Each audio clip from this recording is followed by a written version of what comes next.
senhores, em nome do presidente da NTC Logística, o senhor Flávio Benatti, eu agradeço a presença de todos, em especial da doutora Camila, do Inmetro, que veio especialmente lá do Rio Grande do Sul para participar deste seminário. Agradecer a presença também da Polícia Rodoviária Estadual, na pessoa do seu capitão, Cláudio Cioloni. Agradecer aqui e contar com a honrosa presença do presidente do Sindicato do Vale do Paraíba, seu Laércio Lourenço.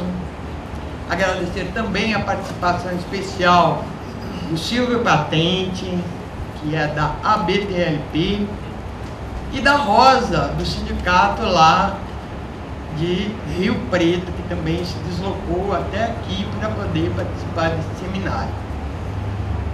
O objetivo do seminário é justamente trazer esclarecimentos a respeito de como funciona essa questão toda da aferição dos equipamentos, né, do cronotacógrafo, que vem de fábrica nos caminhões, não só nos caminhões, né, mas o nosso foco aqui é caminhão. Como acontecem esses procedimentos, e na sequência a gente ouviria a polícia falar um pouquinho sobre a questão da fiscalização. O nosso foco aqui não é discutir a legislação que regula a atividade de motorista, não é esse o nosso foco, mas é falar principalmente como a polícia está se organizando até para fiscalizar essa resolução recente do CONTRAN que trata sobre esse tema. O modelo que a gente adotou para esse seminário é de primeiro fazermos as apresentações e após as apresentações, então, comparíamos uma mesa aqui para que os senhores pudessem formular as perguntas, as dúvidas que ainda ficaram. Bom dia a todos. Agradeço o convite do pessoal da NTC. Para nós é uma honra participar desses seminários. A discussão ela faz parte do programa. O que o IMET deseja é realmente disseminar a informação e o conhecimento na verdade, em relação ao IMET não tão nova no procedimento de cadastramento e credenciamento do cronotacógrafo, mas recente, a partir de 2008. Então, a gente trouxe essa apresentação. Realmente ela não é exaustiva, mas ela apresenta aspectos que nós consideramos importantes e relevantes, e depois o que ficar de dúvida, ao final, então, conforme a Sandra comentou, a gente está à disposição para dirimir. Bom, então, meu nome é Camila, eu estou no Inmetro há 7 anos, minha formação é jurídica, eu ingressei como assessora jurídica, morei no Rio de Janeiro como assessora do presidente, então já tinha contato com o edital desde 2008, então o primeiro edital de cronotacógrafos passou pela minha revisão também. Em março de 2011, fui convidada a assumir a superintendência do IMET no Rio Grande do Sul, e em julho de 2011, o programa de cadastramento e credenciamento de cronotacógrafos, por já conhecer a matéria, já ter uma certa afinidade com a matéria e um conhecimento. Bom, vamos lá. Bom, dando início, então, para contextualizar a matéria, no artigo 105, no Código de Trânsito, no inciso 2º, que define quais são os veículos que devem ter o equipamento obrigatório do cronotacógrafo. Então, a gente tem agora, recentemente, a resolução 406 do CONTRAN, que ela saiu em conjunto com a 405, que eu acredito que seja o maior objeto de dúvidas, em relação à alteração da 92, no artigo 3º, que fala da fiscalização das condições de funcionamento do registrador instantâneo inalterável de velocidade e tempo, que é o cronotacógrafo, dos veículos em que seu uso é obrigatório, será exercida pelos órgãos ou entidades de trânsito com circunscrição sobre a via onde o veículo estiver transitando. Então, na ação de fiscalização de que trata esse artigo, o agente deverá verificar, então, no inciso 5º, se o cronotacógrafo está aprovado na verificação metrológica realizada pelo Instituto Nacional pelo Inmetro ou entidade credenciada. Então, a comprovação da verificação metrológica, que trata esse inciso, ela pode ser feita pelo site do Inmetro, que é um site do Inmetro Rio Grande do Sul, que a gente faz o abastecimento pelos dados conforme os ensaios realizados. Bom, em relação ao Inmetro, nós temos também a portaria 201 de 2004, que ela aprova o regulamento técnico, que estabelece as condições que devem atender os registradores instantâneos, o cronotacógrafo. Bom, em relação aos aos prazos, né, todos já estão expirados. Em 2009, foi o primeiro veículo a obrigatoriedade do ensaio metrológico, da verificação, foi produtos perigosos, os escolares em 2010, os dos passageiros, né, coletivo, em 2010, com um cronograma, e o último, então, em 2011, cargas em geral, com o cronograma da portaria 462, então, conforme o número da placa, o final da placa, a finalização, então, em setembro de 2011. Isso significa que todos os veículos dispostos no inciso 2º do artigo 105 do Código de Trânsito já estão com a verificação obrigatória, né, do cronotacógrafo, já sujeitos à fiscalização, então. Bom, em relação à fiscalização do Inmetro, a lei de criação do Inmetro é a 5966. Então, no artigo 9º, ela fala das infrações, dispositivos dessa lei e das normas baixadas pelo Conmetro sujeitarão o infrator às seguintes penalidades. Então, tem um rol de penalidades. E em relação à matéria mais técnica, a resolução do Conmetro, então, de 88, que define que os instrumentos de medir e as medidas materializadas que tenham sido objeto de atos normativos deverão, obrigatoriamente, no seu item C, ser verificados periodicamente. Então, o cronotacógrafo é considerado, então, um instrumento de medição. Então, por isso, ele tem a verificação obrigatória. Falando um pouco mais, então, da Lei 9933, em relação à infração, as autuações, então, pelo Inmetro se dão pelo artigo 7º, constituirá infração a ação ou omissão contrária a qualquer das obrigações instituídas por esta lei e pelos atos expedidos pelo Conmetro e pelo Inmetro sob metrologia legal e avaliação da conformidade compulsória, nos termos do seu decreto regulamentador. A nossa lei ela foi alterada ano passado, em 2011, ela foi modernizada e com algumas melhorias. Então, no artigo 9º, que define a pena de multa, ela pode ser imposta mediante um processo administrativo, com ampla defesa, contraditório, e a penalidade ela pode variar de R$100 a R$1,5 milhão. E a gente tem a gradação das penalidades, que é observada pela área jurídica, competente, então, a gravidade da infração, a vantagem do infrator, a condição econômica, né, o porte, se é pequeno, médio, grande, muito grande, né, multinacional, seus antecedentes, prejuízo causado ao consumidor, a repercussão social da infração e algumas circunstâncias que agravam a infração, ainda a reincidência, a constatação da fraude e o fornecimento de informações inverídicas ou enganosas. Então, acredito que pergunta, no cronotacógrafo, qual é o valor da penalidade?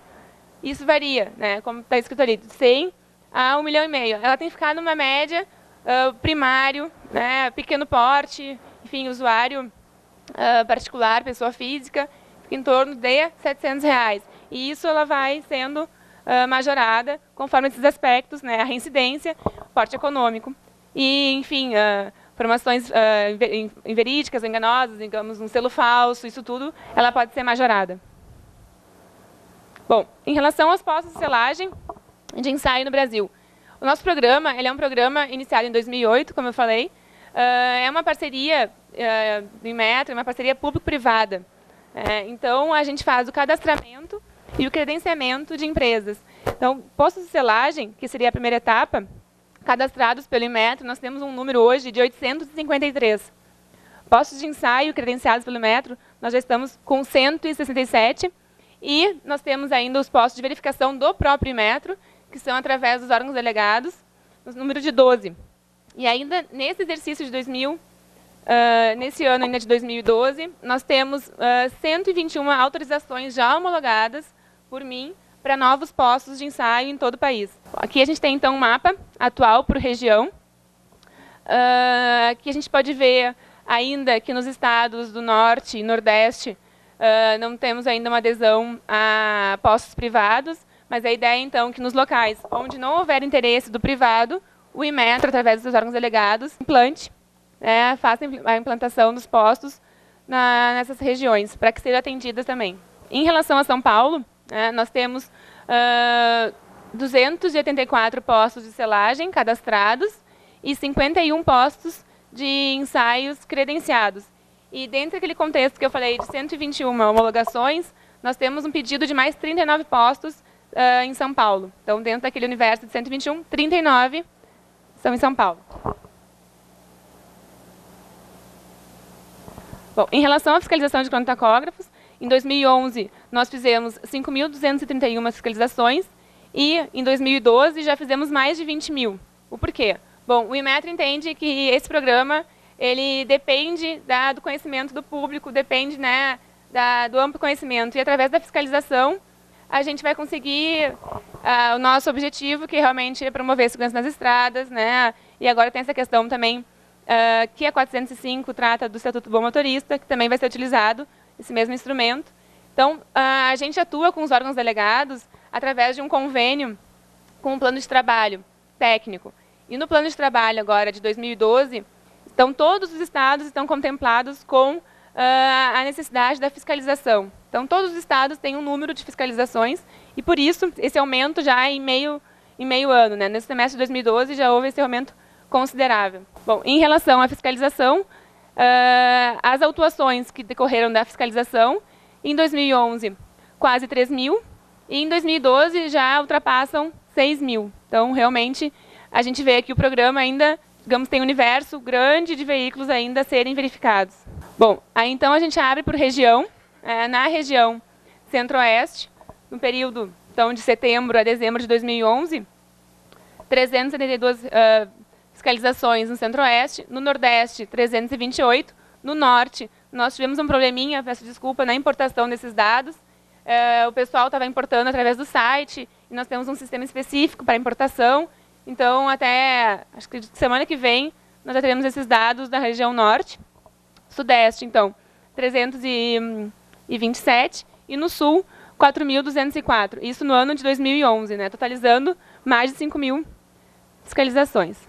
Em relação a 2012, aí a gente já pode ver que o número aumenta consideravelmente, né, no centro-oeste, mais de 2 mil, na nordeste, mais de 3 mil, no norte, mais de 300, no sudeste, mais de 5 mil, e no sul, né, 9.900, então totalizando quase 10 mil fiscalizações.